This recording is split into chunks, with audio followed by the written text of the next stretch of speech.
My name is Thomas Hartman Stebbins, and I'm related to Ruth Thompson.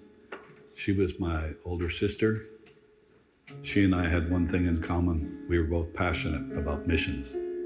She was appointed with her husband, Ed Thompson, to Cambodia, where they spent 13 years.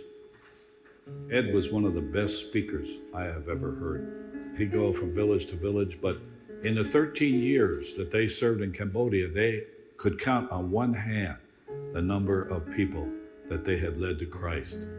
When Prince Sihanouk kicked all the Americans out of Cambodia, she and her husband, Ed Thompson, asked the Alliance to send them to Vietnam because the tribal group that they were just beginning to reach also lived across the border in Vietnam.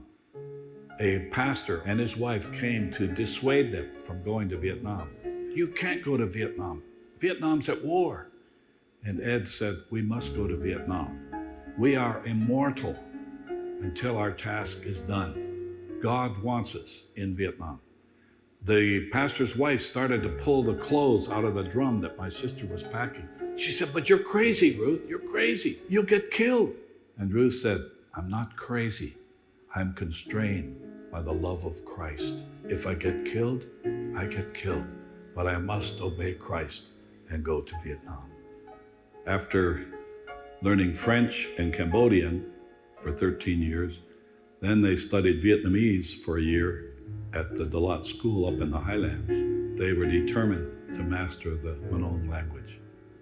And it was during that time that they were caught in the Tet Offensive. There had been a peace negotiation that both sides would cease fire during the Tet celebration.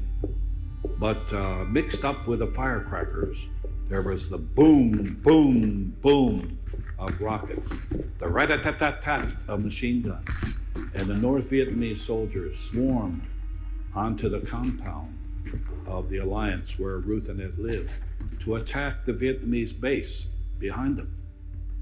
Ed and Bob Zemer, who lived next door, dug out a garbage pit and made it into a bunker.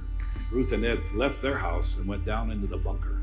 Two of the nurses went to get help for Carolyn Griswold that was in one of the houses that collapsed. One of them came running back. She headed for the bunker, and the North Vietnamese soldiers machine gunned her, and she fell dead in the bunker. And to make sure she was dead, they threw a hand grenade in the bunker, which of course exploded and killed Ruth and Ed.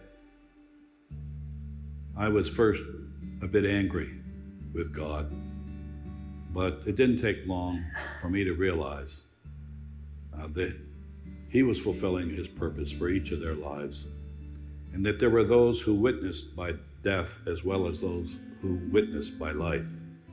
And I knew that only good could come out of it because our God is sovereign and all things work together for good. They covered over the bunker grave, and that became the grave, this grave site for Ruth Wilting, Ed, and Ruth Thompson. And I carved into that tombstone the verse John 12:24.